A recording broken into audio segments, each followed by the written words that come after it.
The Grim Reaper, monsters who live in a garbage dump, the world's most paranoid dog. What do these all have in common? They make up my childhood. Winter is a season where it's super cold, it's getting darker earlier and earlier, and it's a time in my year where I feel like I gravitate towards things that bring me a lot of comfort, and that is a lot of like nostalgia and things from my childhood. So I had a project this month to revisit some of my favorite creepiest TV shows, and I wanted to see if they still held up. Like, do I still like them? Do I still enjoy them? Or are they just something that's like kind of relegated to my childhood? I am a kid of the 90s. You might be too, and I don't know about you, but I was raised on television. I've spent the last few weeks tracking down some of my favorite TV shows: Courage the Cowardly Dog, The Grim Adventures of Billy and Mandy, All Real Monsters, Truth or Scare, and Goosebumps. So have these shows held up? Let's find out. The first show from my childhood that I revisited was Courage the Cowardly Dog. I watched this show on Cartoon Network growing up. Courage is a dog, and he lives with an elderly couple in a farmhouse in the middle of nowhere. Like, I think that's even what the town they live in is called. The show itself is very dark. It does have some humor to it. The atmosphere itself is really isolated and desolate. Like, you really do feel that desolation within this cartoon. I remember finding the show very entertaining as a kid. I thought the paranormal aspects and the horror elements were really, really fun. Like, you had an alien in one episode, you had like a duck that was trying to take advantage of Muriel, who had like lost her memory. They had everything from like ghosts to murderous shadows to just like random animals doing like really evil things. So now when I look back on this show, I'm kind of shocked by how dark and macabre the show is, because I look at TV shows today for kids and I don't think there's anything as dark as Courage the Cowardly Dog. Like, you have Muriel in many like life or death situations, and then you also have her husband, I forget his name, but he is really awful. Like, he's an incredibly toxic or hurtful, mean person, especially to Muriel, but like most especially to Courage. As an adult, I appreciated the darker horror elements of the show even more, and I found that the humor was a nice touch, and I think it made it more of a children's show. However, I don't feel like it's as sophisticated as I would want as an adult in terms of like the storylines. It's very repetitive. Every episode has that formula of like some kind of paranormal aspect coming into their lives, and then Courage having to save Muriel from whatever that like entity is. So it's cool for like a few episodes, but I don't think it's something I would do like a full-blown rewatch on as like an entire series. The next show from my childhood I revisited was The Grim Adventures of Billy and Mandy, which was also a Cartoon Network show. This show follows Billy, who is extremely like happy, just a silly young boy, and also Mandy, who is this like really sarcastic, uninterested young girl. They make like a really funny, odd pairing with them together. Grim is the Grim Reaper. He somehow has to like serve the two children, and it doesn't have the same kind of darkness I think that Courage the Cowardly Dog does, but you do see some familiar characters like ghosts, animals that can talk, those kind of like supernatural things. As a kid, I found the show to be really entertaining because I like the character of a Grim Reaper. I thought the humor was really funny, and you had so many different worlds that these two children would like kind of pop in and out of, and they did a lot of things that I thought were really funny for my age at the time. But now I don't really feel like the show holds up. I could barely get through the first episode. It really gave me like Ren and Stimpy humor vibes. Like, it was just not something as an adult I could really sit through, and it makes sense why it was something I really liked when I was younger, because it's definitely catering to that audience. Because some children's TV shows and movies cater to both like the parents and the children, but this definitely doesn't.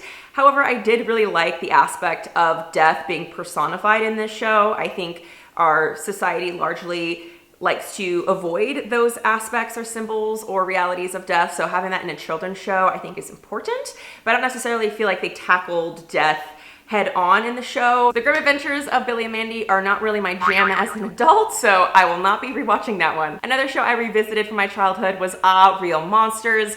This show was one of my all-time favorites. I still have memories of sitting at my couch in front of my TV at one of my childhood homes and just watching episode after episode. This animated TV show was on Nickelodeon. This show focuses on 3 young little monsters.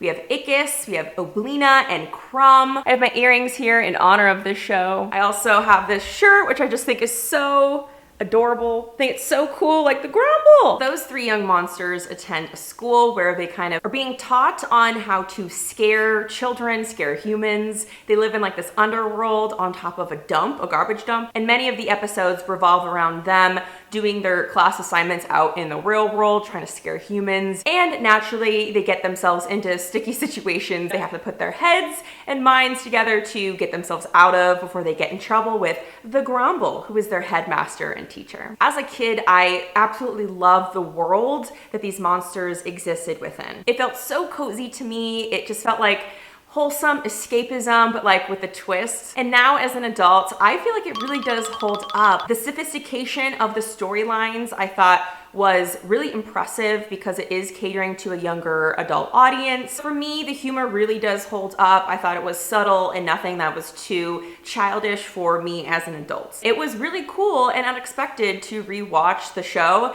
and realize that the Gromble is definitely like very androgynous and non-binary. The headmaster has like a very masculine voice, but wears like little red shoes and red lipstick. So that's really cool. In the 90s, you didn't have too much LGBTQ or queer representation. And I don't think I really realized that or clocked that growing up. Another favorite of mine that I rewatched was Truth or Scare. This one I had to scrounge episodes on YouTube, and they had the worst quality of footage, but it's totally okay because you gotta do what you gotta do, right? Growing up, I watched Truth or Scare on the Discovery Kids Network. It was hosted by Michelle Trachtenberg. I think I said her name right, probably not. It gives you a lot of like Elvira vibes because you have Michelle who is introducing each segment of the show, and it's basically like adult documentaries that are broken down into more digestible, kid-friendly chunks. Ghosts in Scotland, haunted houses around America, the history of Dracula, real witches, like so many great episodes that really opened the world for me. Well, the darker parts of the world, I should say. I did all I could to make sure that when it was on TV, I either recorded it or watched it because it was just this like truly rare gem that I thought was the coolest thing ever. And I was so surprised to know as I rewatched it this month that it really holds up. Like I am super impressed despite the fact that the quality on YouTube was not good at all. The whole vibe and the way that they like shot the whole show and also the history within it and just the whole package really hold up. This is a show I definitely would rewatch even on YouTube. So I think it says a lot about how much I love it. I think it stands the test of time.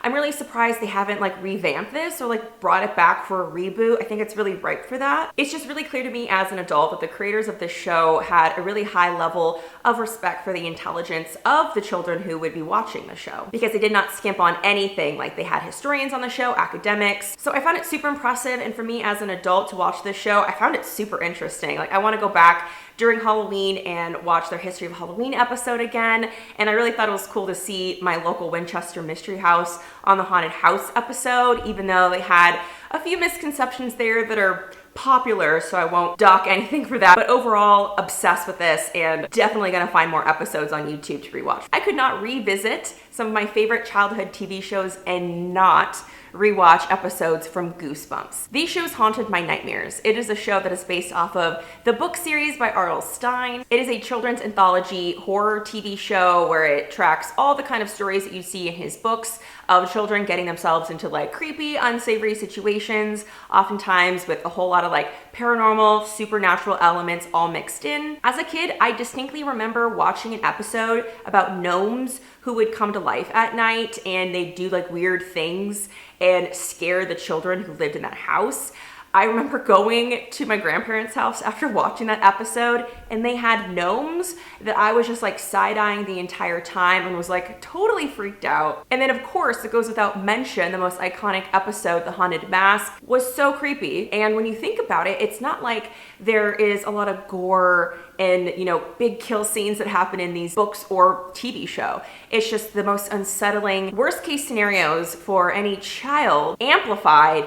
And it's so unnerving and such a good time. For my rewatch now as an adult, I watched the episode called Welcome to Dead House. And yep, this show still freaks me out. That episode was so stressful, like especially towards the end. Like as the family's like running for their life, I'm like not breathing and just having to run myself like, Lauren, this is like a Goosebumps show. Like why are you so freaked out?